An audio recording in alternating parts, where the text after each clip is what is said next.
Mesdames et messieurs, bonsoir. Voici les titres du journal. Le processus d'actualisation du fichier électoral a connu une grande avancée. Les citoyens retardataires disposent jusqu'au 23 février prochain pour se rattraper face à la presse. Le président du COSLEPI a donné des précisions sur le niveau d'avancement du processus en rassurant que la liste électorale sera transmise à la Sénat le 17 mars 2020. Les détails dans ce journal. Quel est le sort réservé aux agents de la Sonacop admis à la retraite en cette période de restructuration amorcée au niveau de l'entreprise? Cette préoccupation a fait l'objet d'une assemblée générale ce mardi.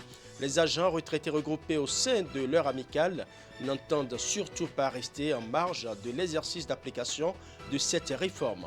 Ils ont pour l'occasion le soutien de leurs collègues encore en activité. Du côté de l'université d'Abomey-Calavi, l'heure est à la sensibilisation sur la santé sexuelle de la jeunesse estudiantine. C'est une initiative de la Direction générale de la famille en collaboration avec le Centre des œuvres universitaires et sociales de l'université d'Abomey-Calavi. L'objectif est de réduire les impacts de la sexualité non responsable sur le cursus universitaire des jeunes. Voilà pour les titres, mesdames et messieurs, à nouveau, bonsoir. Nous allons ouvrir ce journal par un dossier de justice. Il s'agit de l'affaire Gracia qui est désormais élucidée grâce aux enquêtes minutieuses menées par la police. Gracia Prunel, ainsi s'appelait cette petite fillette de 7 ans, élève en classe de CE1, assassinée dans la soirée du 3 février dernier. Les auteurs ont été appréhendés et présentés au parquet ce mardi 11 février 2020.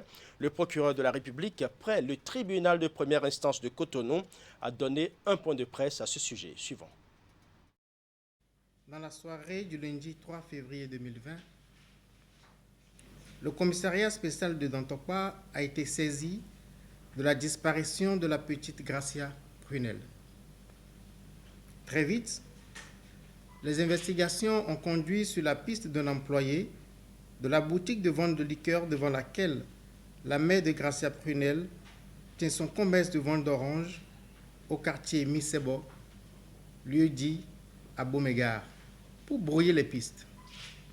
Cet individu s'est rendu lui-même au commissariat de Dantokwa dès le lendemain, 4 février 2020, pour déposer formellement plainte contre la mère de la fillette, motif pris de ce que cette dernière l'accuserait à tort de la disparition de son enfant. Mais interpellé, puis soumis à interrogatoire, il passera aux aveux 24 heures plus tard et dénoncera un complice en cavale. Le samedi 8 février 2020, le complice qui s'était réfugié à Djong, dans le département de Lomé, sera interpellé à son tour. À l'étape actuelle, il résulte de l'enquête les faits suivants. Courant janvier de cette année, l'auteur de l'enlèvement a été approché par un de ses amis escrocs qui lui a expliqué qu'il avait besoin d'un pouvoir mystique pour convaincre facilement ses victimes d'escroquerie. Le charlatan de circonstance, en acceptant la mission, fait savoir à son ami qu'il aura besoin d'argent pour acheter quelques ingrédients, mais aussi et surtout qu'il faudra posséder un sacrifice humain pour prélever des organes. 2 organes humains devaient en effet rentrer dans la composition d'un savon et d'une pommade magique. Il s'agit du cœur et de l'encéphale. Dans cette perspective, l'escroc remet la somme de 18 000 francs CFA à son complice avec la promesse qu'une fois le rituel accompli et la fortune acquise, il procéderait à un partage équitable et il utiliserait les fonds pour développer un commerce. Les objectifs définis, les achats effectués, restaient maintenant à résoudre l'équation des organes humains. Dans un premier temps, les 2 complices ont retenu d'inviter une prostituée à passer la nuit au domicile du charlatan, puis d'en profiter pour la tuer et prélever les organes. À 3 reprises, ils échoueront dans cette tentative. C'est alors que le charlatan a orienté son choix vers une cible plus facile à atteindre, la petite Gracia Prunel. Profitant d'un moment d'inattention ce 3 février 2020, inattention de la mère et de l'entourage, le charlatan a enlevé la fillette et l'a conduite à son domicile au quartier Saint-Rita. Une fois sur place, La petite a été assommée par un objet contondant, puis un couteau lui a été enfoncé dans la gorge du côté gauche. Alors que les prélèvements d'organes allaient commencer, la maman, qui avait déjà remarqué la disparition de sa fille, commence à appeler son voisin du marché avec insistance. Ce dernier finit par décrocher l'appel. Il nie tout de suite avoir enlevé la fillette bien avant qu'on l'interroge sur ce point. Mais pris de panique, il suspend le prélèvement des organes. Le corps sans vie de Prunelle sera précipitamment emballé dans un sachet plastique et jeté dans un bas-fond non loin du lieu du crime. Le couteau et les sandalettes de la fillette sont jetés dans les toilettes. Le corps, le couteau et les sandalettes seront retrouvés par la police sur indication des suspects. Gracia Prunelle était élève en classe de CE1. Gracia Prunelle était âgée de 7 ans. Elle était âgée que de 7 ans. Les auteurs de ce crime ont été présentés au parquet ce jour. Ils ont été inculpés des chefs d'assassinat et de pratiques de charlatanisme. Ces faits sont prévus et punis par les articles 458, 468 à 471 et 475 de notre code pénal. Ils sont punis de la réclusion criminelle à perpétuité. Je l'annonçais en début d'édition, le président du COSLEPI était face aux hommes des médias ce matin pour leur expliquer le niveau d'évolution du processus d'actualisation du fichier électoral national. Selon l'honorable Jérémy Adomahon, les choses ont beaucoup évolué et des chiffres sont disponibles. Les citoyens retardataires disposent jusqu'au 23 février prochain pour se rattraper puisque le COSLEPI entend rendre la liste électorale à la Sénat le 17 mars 2020, soit 60 jours avant le scrutin des communales et municipales. Nous allons suivre les explications de Jérémy Adomahon. Les opérations d'actualisation du fichier électoral national, démarrées depuis le mois d'octobre 2019, ont connu entre-temps une suspension temporaire pour des raisons de dialogue politique et d'adoption d'un nouveau code électoral le 24 janvier 2020.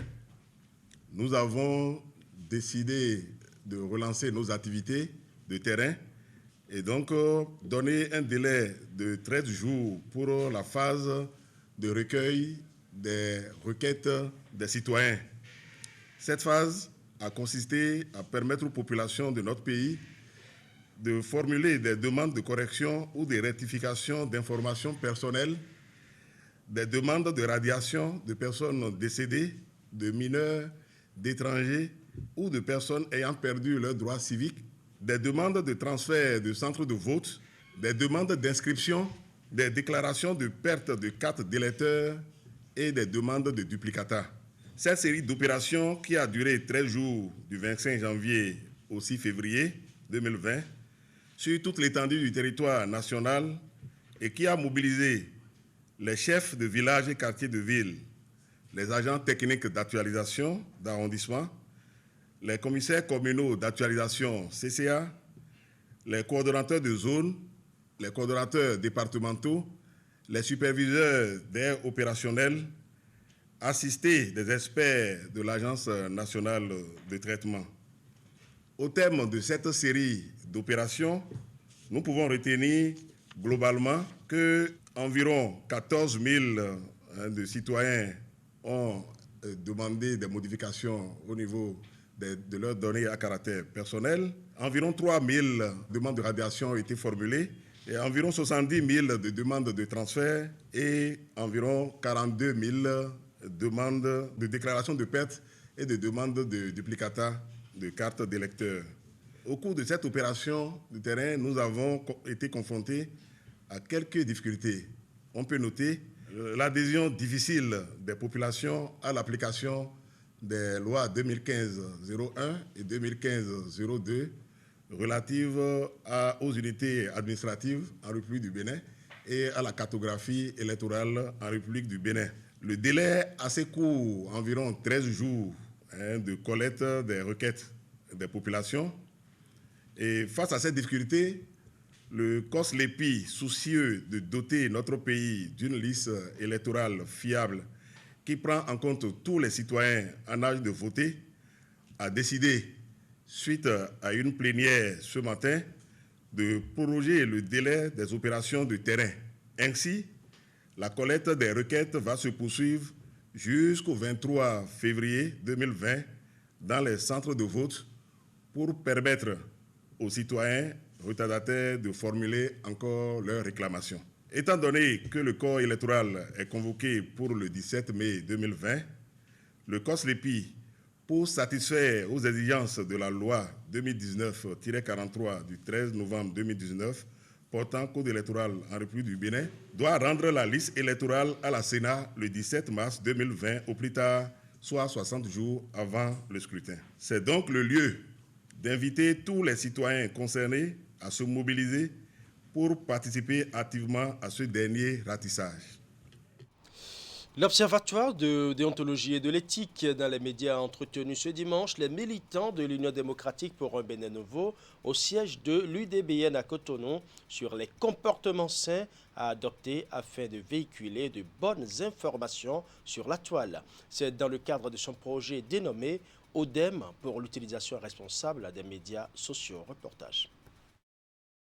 Le pari n'était pas gagné d'avance, mais l'Observatoire de la déontologie et de l'éthique dans les médias a su relever le défi. Rassembler des militants politiques, en l'occurrence ceux de l'Union démocratique, pour un Bénin nouveau un dimanche pour avoir leur écoute attentive sur le sujet sensible et crucial des nouveaux modes de communication à la veille d'enjeux électoraux. L'ODEM a décidé d'apporter sa pierre à l'édifice à travers le projet ODEM pour l'utilisation responsable des médias sociaux. Il s'agit de mettre les acteurs face aux défis. Nous serons avec tous les autres partis politiques qui vont prendre l'engagement devant le peuple béninois pour qu'ils puissent conscientiser leurs militants pour qu'on n'ait pas des informations qui prêtent à équivoque, qui suscitent vraiment, qui mettent à mal la cohésion sociale, politique de notre pays. Parce qu'en période électorale surtout, comme vous pouvez vous en douter, c'est les partis politiques qui induisent l'information. Et aujourd'hui, l'information est tellement instantanée et va à une vitesse vertigineuse. Et pour la rattraper, c'est difficile. Alors l'ODEM a besoin d'être au pas. Personne ne sera de trop. Nous serons dans toutes les entreprises publiques et privées. Nous serons avec des individus capables, dans le silence de la générosité, qui vont accompagner. Nous avons l'huissier de justice, là c'est Antoine qui nous suit. Et tout le monde peut venir voir comment ces fonds-là sont gérés, comment la logistique est gérée. C'est clean, c'est free dans la tête de chacun de nous. Un projet qui, pour rester fidèle à sa dénomination, se conduit dans la responsabilité et la rigueur afin de ratisser large autour de l'idéal qu'est d'empêcher la toile d'incendier la maison commune. L'interlocuteur est bien conscient de ce qui se joue ici même. Je salue à sa juste valeur cette noble initiative de la seule instance d'autorégulation dans les médias au Bénin et adhère à son mode de financement alternatif. C'est d'ailleurs pourquoi je lance un appel vibrant à toutes les personnes éprises de paix et aux entreprises citoyennes au fait d'accompagner l'ODEM, chacune dans la mesure de ses possibilités. Aussi, l'UDBN voudrait exhorter tous les producteurs de contenu dans les réseaux sociaux à une prise de conscience et à une responsabilité accrue du respect des tests en vigueur en République du Bénin. Le test phare à respecter est le code du numérique vis-à-vis duquel l'action de l'ODEM se veut préventive. Pour atteindre le maximum d'internautes, l'instance d'autorégulation peut compter sur les matériels informatiques que lui offre l'Union démocratique pour un Bénin nouveau et cette enveloppe financière dont la remise est régularisée, séance tenante par ce titre. Et pour symboliquement distinguer un parti qui a décidé de montrer l'exemple aux autres, la présidente de l'UDBN a été élevée au grade de saphir pour le compte des ambassadeurs de la redevabilité médias consommateurs par l'Observatoire de la déontologie et de l'éthique dans les médias. La Société nationale de commercialisation des produits pétroliers Sonacop, quel sort est réservé aux agents admis à la retraite en cette période de restructuration amorcée au sein de l'entreprise? La question est au cœur d'une assemblée générale tenue ce matin à Cotonou. Les agents retraités regroupés au sein de leur amicale n'entendent surtout pas rester en marge de l'exercice d'application de cette réforme. Et pour l'occasion, ils ont bénéficié du soutien des agents encore en service. Le point des assises avec Narcisse Alossé. D'un côté, des agents de la Sonacop déjà admis à faire valoir leur droit à la retraite et de l'autre, ceux encore en activité. Un plateau d'une rare singularité pour une assemblée générale de l'amicale des retraités de la Sonacop qui fait suite à une audience que l'administrateur provisoire a accordée aux membres de l'amicale. Au cours de cette rencontre et à la suite des mots de bienvenue et des inquiétudes des retraités sur l'avenir de la Sonacop, l'administrateur provisoire a expliqué à l'assistance que sa mission est de continuer l'exploitation de la Sonacop et d'élaborer le plan de restructuration ensemble avec des experts sous l'autorité du comité de coordination et de suivi.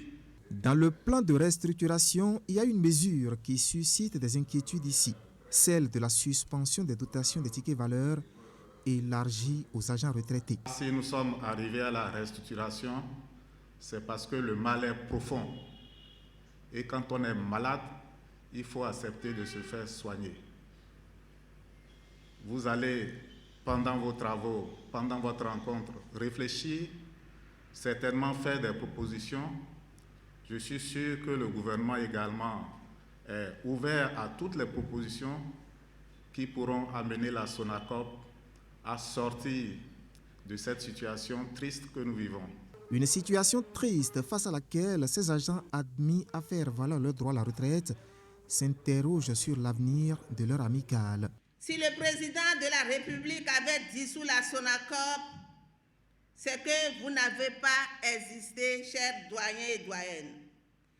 Nous savons que le président de la République a une vision prospective et de développement de la Sonacop.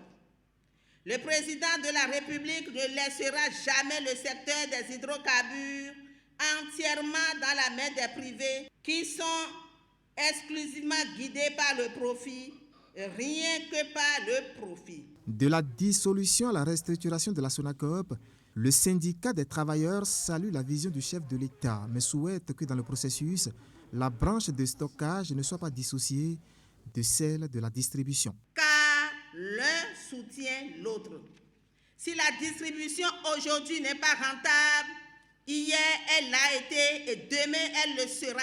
Dans ce grand virage amorcé depuis octobre 2019, ces agents réunis au sein de l'amicale des retraités de la Sonacop nourrissent toujours l'espoir de voir leur entreprise commune réussir l'épreuve de la rédemption. Mais leur vœu, c'est non seulement d'avoir une place au moins au sein du comité de coordination, mais aussi et surtout de maintenir l'entreprise dans le giron de l'État. La Direction générale de la famille, en collaboration avec le Centre des œuvres universitaires et sociales de l'Université d'Abomey-Calavi, a organisé ce mardi une séance de sensibilisation à l'endroit de la jeunesse estudiantine. Les communications ont porté sur le thème « Comment dialoguer avec les enfants sur la santé sexuelle et reproductive ». L'objectif est de réduire les impacts de la sexualité non responsable sur le cursus universitaire des jeunes. La séance a eu lieu à l'amphithéâtre Idriss Déby Itno de l'université d'Abomey-Calavi. Reportage. La femme doit mourir avec lui. Qu'elle doit dormir sur des... Face à ce parterre d'étudiants de l'université d'Abomey-Calavi, des spécialistes des questions de santé sexuelle et reproductive. Il s'agit pour ces derniers de sensibiliser la jeunesse estudiantine du Bénin sur les bonnes pratiques en matière de sexualité et de reproduction. Une initiative de la Direction générale de la famille et des affaires sociales qui mobilise les cadres des ministères en charge de l'enseignement supérieur et des affaires sociales. Et pour le compte de cette séance de sensibilisation, les communicatrices ont insisté sur la nécessité du dialogue entre les parents et les enfants. La séance de ce jour n'a pas pour objectif de faire l'apologie du sexe, loin de là, mais plutôt vous inviter à vous prévenir contre les risques, je veux dire les difficultés liées à une sexualité non protégée. C'est pour que vous preniez conscience de l'impact de cette sexualité si elle n'est pas maîtrisée, voire aussi d'une fécondité non maîtrisée. Je vous sais assez responsable et assez mûr pour comprendre que l'avenir de ce pays repose entre vos mains et le développement de notre État dépendra en grande partie de la personnalité que vous vous forgerez au cours de votre formation universitaire. Les récentes études sur la santé sexuelle au Bénin indiquent que 53% des rapports sexuels en milieu scolaire et universitaire sont non protégés, 20,6% d'agressions sexuelles et 4,2% de viols. 3,8% des jeunes filles ont au moins pratiqué une fois l'avortement. Un état des lieux alarmant qui amène les autorités publiques à multiplier les actions de sensibilisation. Et pour le recteur de l'université d'Abomey-Calavi, la cible choisie est à saluer. Quand on parle de sexualité, et les hommes et les femmes sont concernés. Parce que la sexualité ne se conçoit pas seule. Je voudrais donc remercier la directrice du cours, les autorités à divers niveaux, d'avoir pris l'initiative d'organiser cette rencontre sur le campus. Parce qu'un campus universitaire, c'est important, comme lieu de concentration de la jeunesse en formation, comme lieu de concentration de la jeunesse qui prépare à la relève. Je me suis dit, toutes ces actions-là, ça va aboutir à quoi? À augmenter les chances de réussir, donc de mes étudiants et étudiants. Et c'est en cela que je me suis sentie très interpellée. Et j'ai dit que moi-même, je vais en profiter pour m'assurer que les conditions donc, de travail se mettent bien en place pour faciliter la réussite à mes chers amis. Avec cette campagne de sensibilisation, la ministre des Affaires sociales a eu des échanges francs avec la jeunesse estudiantine qui en a saisi l'occasion pour lui faire part de ses doléances. La finalité de cette action est d'éviter que le cursus universitaire soit perturbé par des maladies sexuellement transmissibles, la conséquence d'une sexualité non responsable. Et puisque nous parlons de santé sexuelle, nous allons ouvrir une parenthèse pour nous focaliser sur les adolescentes. En effet, le point de départ de la vie sexuelle de l'adolescente est marqué par les premières périodes de menstruation qui constituent une étape importante de la vie de la femme. C'est une période qui doit être gérée avec beaucoup de délicatesse et surtout dans l'écoute et le respect des conseils des aînés. Comment viennent en effet les premières règles chez la fille et quelles doivent être les précautions nécessaires pour le passage de cette étape hormonale qui consacre la plénitude de la femme? Élément de réponse dans ce reportage de Régis Hippolyte à Gossou. Plusieurs changements participent au développement de la femme depuis l'enfance jusqu'à l'âge adulte. Et tous ces changements s'opèrent chaque fois que la fille grandit.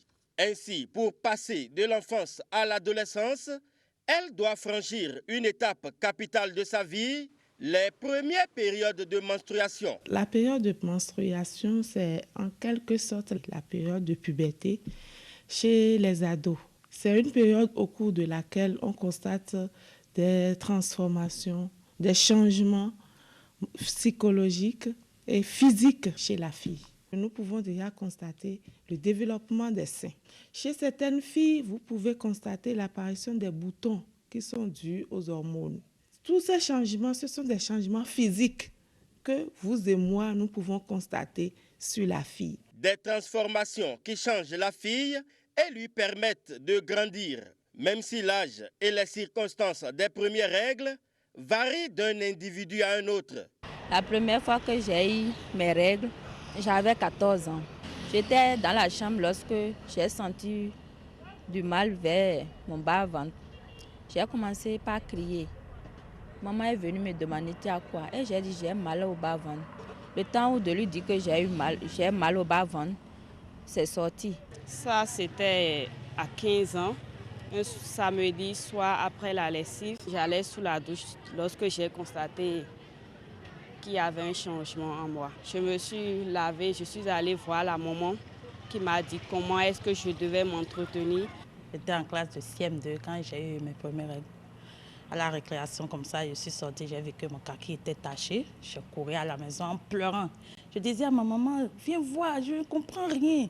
C'est comme si je veux mourir. Elle a dit non, tu ne veux pas mourir. C'est de là, elle m'a dit, ah, c'est une étape dans la vie de la femme que tu es arrivée. Ça veut dire que tu veux devenir adulte. Des réactions normales qui doivent amener les mamans en général à expliquer à leurs filles l'étape qu'elles viennent d'affranchir et toutes les exigences qu'elle implique. Lorsque la fille elle trouve ses premières règles, elle va paniquer, ça c'est clair. Ton fils, malgré tout ce que vous allez dire, elle va paniquer. Il y a d'autres qui croient même qu'elles se sont blessées. Elles viennent, elles vous le disent. Ah, la maman va dire, ah, ma fille, tu as grandi. Assois-toi.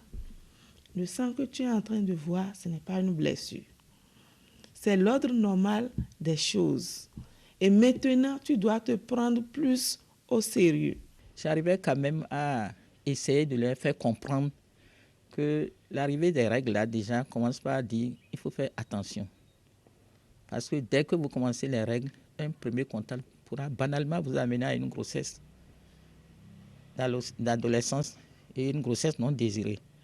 Donc c'est surtout sur ça que je mets l'accent.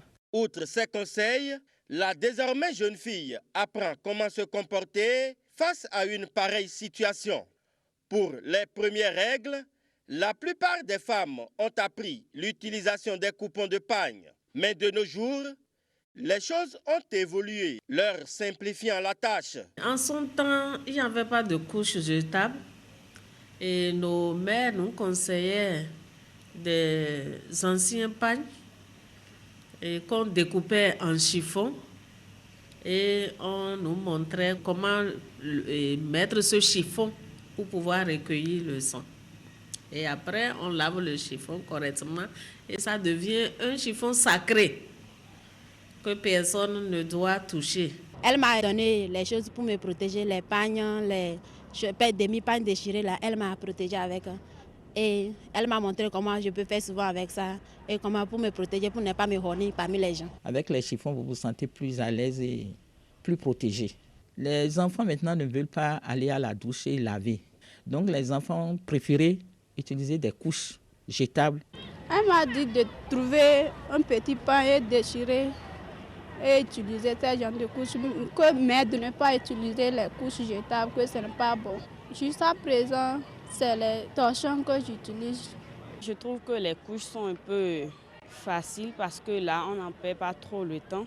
Surtout quand on vient à l'école à 15h, on va juste aux toilettes et qu'on laisse. Mais avec le pagne, il faut d'abord laver, se refaire des trucs, des plis et autres. C'est un peu fatigant, quoi. Toute chose qui permet de bien se protéger. Néanmoins, il peut arriver que la femme soit surprise si elle ne prend pas ses précautions. Il est arrivé une fois en classe, ça m'a surpris. Il était déjà l'heure pour aller à la maison. Je me suis levée, j'ai vu que le kaki est taché. Ça ne m'est jamais surpris à l'école comme ça.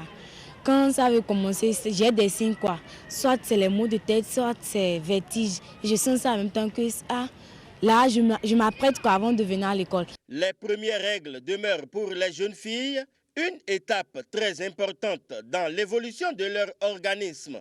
Il est donc souhaité que chaque adolescente en début de menstruation prenne toutes les précautions possibles afin de traverser ces périodes sans problème. Les conseils des mamans ne sont donc pas à négliger et la fréquentation des centres de santé est aussi et surtout conseillée.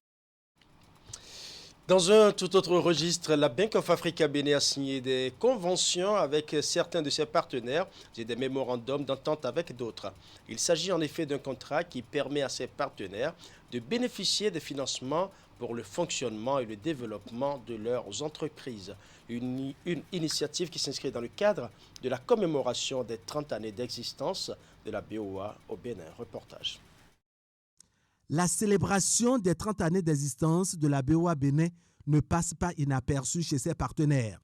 Avec acteurs du monde de l'automobile, ceux du secteur de l'agriculture et autres domaines d'activité, la Bank of Africa Bénin a apposé des signatures et échangé des parapheurs. Un geste qui symbolise la disponibilité de toutes les parties prenantes à la convention de faire chemin ensemble avec les avantages et contraintes que cela implique. La Bank of Africa Bénin, ça fait 30 ans effectivement d'existence, ça fait 30 ans de développement au service de l'économie du Bénin. Mais il faut marquer ces 30 ans par la signature de conventions qui nous permettrait effectivement d'accompagner plus directement effectivement tous ces opérateurs-là. Et je pense que c'est une très bonne chose. Ça s'inscrit en droite ligne des orientations d'abord réglementaires, parce que même la Banque centrale aujourd'hui a mis en place un dispositif d'accompagnement des PME. Et comme je l'ai dit, nous-mêmes, Bank of Africa, les orientations stratégiques qui sont exprimées par nos dirigeants, c'est de faire en sorte que les PME puissent être accompagnées, et aussi bien les PME agricoles que les PME industrielles et les PME qui effectivement mènent leur activité dans le domaine du commerce. Donc il s'agit d'adresser le financement, des financements structurés à toutes ces catégories d'opérateurs.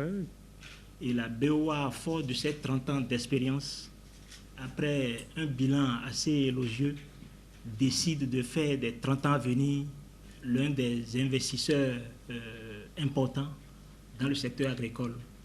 Nous ne pouvons que nous réjouir, et ce partenariat constitue, disons, l'un des acteurs clés pour le FNDA en vue d'adresser, disons, les nombreuses demandes que nous avons dans le secteur agricole. Comme le DG l'a dit tantôt, la balle est désormais dans le camp des PME agricoles. La Bank of Africa Bénin s'engage à accompagner ses partenaires à travers des financements pour un développement harmonieux des petites et moyennes entreprises. L'institution bancaire a d'ailleurs tendu la main à bien d'autres partenaires à travers la signature d'un mémorandum d'entente. Ici, les bénéficiaires sont directement des membres des associations et des chambres constituées. Ça devient une obligation pour nous. On ne peut pas se targuer d'être banque leader du pays et ne pas prendre l'initiative sur ce plan-là. C'est pour cela qu'on a voulu, à l'occasion de ces 30 ans, marquer le coup pour qu'on puisse signer effectivement ces conventions et lancer vraiment ces opérations d'envergure qui nous permettraient effectivement de financer les besoins de ces opérateurs économiques du pays. La Bank of Africa Bénin propose donc à ses associés des taux préférentiels sur des crédits de sorte à booster l'économie et les activités de ses partenaires. Une initiative assimilable au sein dans le bon fonctionnement de l'organisme. 29 février 2020, c'est la date butoir fixée par le gouvernement pour la conformation à l'utilisation de machines à facture. Toutes les entreprises et sociétés opérant sur le territoire béninois doivent se mettre à jour pour ne pas tomber sous le coup des sanctions. Au consortium Touristes par Million, l'heure est à la sensibilisation. Voici le reportage de Assamokani à Siombo. Dans le secteur du tourisme, les promoteurs et responsables se renseignent avant l'entrée en vigueur de la disposition sur les machines à facture. À Royal Bénin Hotel le lundi 10 février, le consortium Touristes par Million s'est attaché les services des cadres de la direction des impôts pour plus d'éclairage sur la disposition. Le message est bien reçu par les participants à la séance de sensibilisation. Le consortium Touristes par Million au Bénin a souhaité que ses membres soient en phase avec la loi. Vous savez bien que la loi de finances 2020 a institué la facturation normalisée pour plus ou moins pour toutes les entreprises au Bénin. C'est justement pour cela que nous avons organisé ce jour, 10 février 2020, une séance pour nos membres pour que la Direction générale des impôts puisse venir elle-même expliquer les tenants et aboutissants de cette machine, de cette nouvelle innovation au niveau des impôts dans notre pays. Le 29 février, dernier délai, les entreprises toutes catégories confondues devront se procurer la machine électronique certifiée de facturation. C'est une nouvelle mesure qui a pour objectif d'aider les entreprises et sociétés à améliorer leur comptabilité et réduire les fraudes. L'impact, c'est surtout pour d'abord informer les acteurs économiques qui comprennent l'intérêt de s'acquérir ces machines pour les installer avant les séances et les utiliser effectivement parce que ces entreprises ont intérêt dans la mesure où ces machines vont leur permettre d'avoir une visibilité de leurs affaires, une traçabilité claire dans leurs activités, ce qui va leur permettre de corriger certaines irrégularités, certaines fraudes qu'elles enregistraient sans s'en rendre compte. Il existe 2 types de machines pour la facturation normale, unité de facturation et module de contrôle de facturation. Selon les services des impôts, seules les factures normalisées seront désormais admises par l'administration. Comme mesure incitative, l'achat des machines sera remboursé aux acquéreurs à hauteur de 25% pour les premières et deuxièmes années, puis les 50% pour la troisième année. Voilà, ce sera tout pour ce journal. Merci de m'avoir reçu chez vous. Tout le plaisir était pour moi de rester en votre compagnie. Bonne soirée.